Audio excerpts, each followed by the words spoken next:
Last time at the first debate, we had millions of people fact-checking, so I expect we'll have millions more fact-checking because, you know, it's just awfully good that someone with the temperament of Donald Trump is not in charge of the law in our country. Yeah, because you'd be in jail. Secretary Clinton. Trump being Trump with a snappy rejoinder to Hillary Clinton.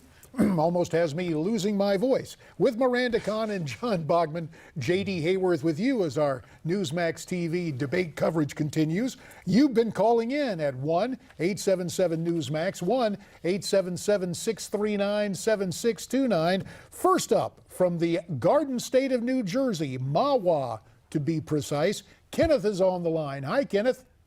Hey, how's it going? Going fine. Who do you think is doing well tonight? I think Trump is doing fantastic. Hillary is lying through her teeth. I was drafted during the Vietnam campaign. I don't like what you said about the military or anything. I think Trump's doing a good job. Well, we hear from Kenneth. He's solidly behind Trump.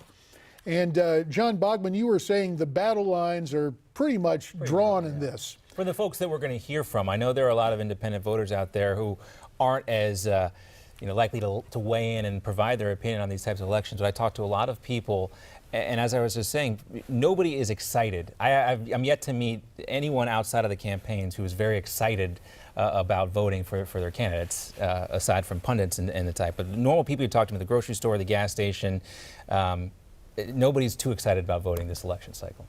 And yet, Miranda, we keep hearing about a hidden Trump vote that the pollsters are missing, that, you know, almost socially, people are saying, for example, I used to do talk radio in San Francisco, and one guy called in one day and he said, hey, I'm a conservative, but I'm using an assumed name because I don't want my neighbors who are listening to know I'm conservative. And that is kind of going on, Miranda, right now with the Trump voters, where there's a situation where people are staying quiet. I guess the real question is, how many of those people exist who've been outside of the system for so long? Yeah, John and I were talking about this earlier. You know, pollsters have brought this up. I think that's why a lot of people have been wrong to begin with and underestimated Trump. But even when we've gone out and interviewed people, I've literally had people say, I'm supporting Trump, but I can't be on camera. I'm sorry, I can't. So they're worried because he does offend some people with some of the comments that he makes, and they don't want everybody to know. Or is it also just given the level of venom directed at Trump by the alphabets, their cable cousins, and the newspapers, and just the media in general? People just assume, wow, I better be quiet about really being in Trump's corner. I don't know. I mean, you know, I was talking about the independent voters, and those are the ones who don't seem too enthused about voting for either Hillary or Trump. But when you do talk to Donald Trump supporters, they're pretty out there. They're pretty vocal about it, very passionate about their candidate, the ones who have been on the Trump train for a very long time. They don't seem to shy away. I will say this little anecdote, and I told Miranda this earlier. I have never seen a Gary Johnson, Bill Weld yard sign until today. I don't know what that says about the state of Florida, but I saw two of them today on my way to work. I saw one earlier in the week, and it was on a street. Was it in Aleppo? Well, it was very interesting because, oh man, what I got to tell you, the neighborhood I happened to be driving through, a lot of people were political activists, and they had yard signs, and there were a lot of Trump yard signs, one Johnson Weld yard sign. Saw a couple of Hillary bumper stickers, but not yard signs. We do have calls coming in at 1-877-NEWSMAX, 1-877-639-7629 to Staten Island, New York for Debbie. Hiya, Debbie. What's your question? What are you going to comment? Hi, I just want to call in and say that I think that Donald Trump is doing an excellent job. What have you liked most thus far about Mr. Trump's performance tonight, Debbie? Because he stands his ground, and she has been doing nothing but lying through the whole entire conversation. All right, Debbie, we appreciate your perspective. Ask her. Go ahead. You go know ahead. I've got to ask her, Debbie.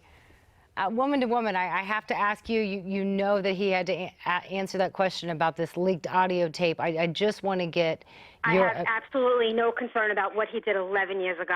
It does not bother me the least bit. What did you think about his response?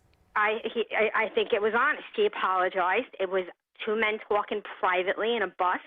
It has nothing to do with what's going on in this world today. Her emails are much more important than his conversation that he had on a bus with another man. Men talk like this every single day. It means nothing.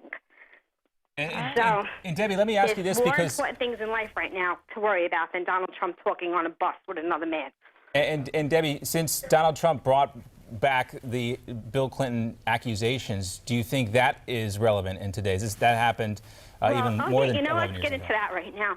This woman is sitting here saying that what he did is disgusting, it's disgraceful. Her husband cheated on her in the White House, and she didn't leave him. She stood by his side. She thought that was okay. But Donald Trump having a private conversation with another man on a bus is something that we should not forgive. Does that make any sense? It does, Debbie. Something that we should forgive, right, Debbie? You said. Yep. We appreciate your we're input. very appreciative, Debbie, of the call, and more calls are coming in from Elmont, New York. Ray is on the line. Ray, thanks for calling 1-877-Newsmax. Your perspective on tonight's debate. You know what? I have to agree with the last caller. It's like he's apologized. It's like locker room conversation. It's not in the whole scheme of things. How important is that? And Hillary Clinton, it's like, her secrets. How many more secrets are going to come out? How is she helping the American people? Why does she have to be? I mean, the whole thing of destroying her emails, all the lies. Yeah. We very much appreciate that, Ray. And you watch Hillary, and there's a school of thought that, well, she's prepared, and she is, by political standards, she's very engaging and she's talking. Others would call it robotic. And there are some things that she says that, well, at least from my perspective, almost where Mike Pence was successful in pointing out just how extravagant and how exaggerated attacks were by Tim Kaine the other night. Listen to Hillary again, making the claim that it's Donald Trump's rhetoric concerning Muslims that is somehow fomenting ISIS, that is somehow adding recruits to ISIS, that, gosh, it's not Barack Obama who called ISIS the JV team. It's not our Arab Spring that turned almost into a nuclear winter. It's mean old Donald Trump and his rhetoric on Muslims that's a recruiting tool for ISIS. Here's the way the former First Lady put it tonight.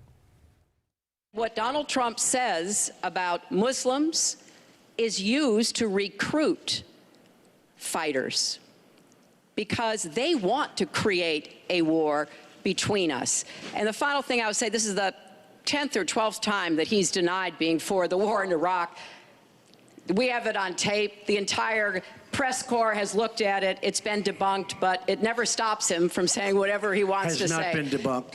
So please Has not been debunked. And go to HillaryClinton.com and you can see it. I was against the war in Iraq. Has not been debunked. And Total wash there in that whole exchange with the American public, don't you think? She did, in fact, vote for the war in Iraq. It's not good for her to bring that back up, and Donald Trump can say whatever he wants. And he does. And the other point he made, there was a woman selected to ask a question who made it clear that she was an American Muslim. And Trump went back to what is going on with refugees and continued to advocate what he calls extreme vetting. Here's the way he put it. And we have to be sure that Muslims come in and report when they see something going on. When they see hatred going on, they have to report it. As an example, in San Bernardino, many people saw the bombs all over the apartment of the two people that killed 14 and wounded many, many people. Horribly wounded. They'll never be the same. Muslims have to report the problems when they see them.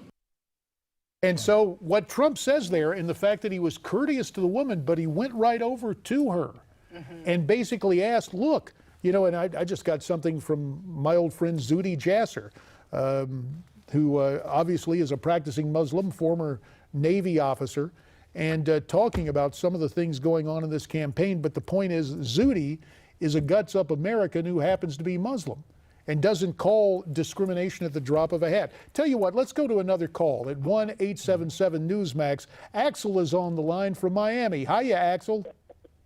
Oh, hi, how are you? Doing fine. Your take on tonight's debate. We got about 30 seconds. Well, Trump is actually saying things that are going to solve the issues in the world, while Hillary just keeps basically repeating what she's saying. She's trying to bury Trump in things that don't really matter in the world, like what he's saying to another man on a bus. That has nothing to do with the world. I actually agree with the other callers that were here before when they do say that. And he's really saying things that are going to help the world. The things that the solutions that we need to listen to. And we appreciate the call, Axel. I'm sorry, that four-letter word, time, is in our way. Axel, thanks for checking in. Thanks to you, Miranda, and you, John. And we want to know who you think won the second presidential debate. Go to newsmaxpolls.com and vote. When we come back, Michael Reagan, son of the late President Ronald Reagan, joins us, along with Newsmax TV political analyst Dick Morris and Craig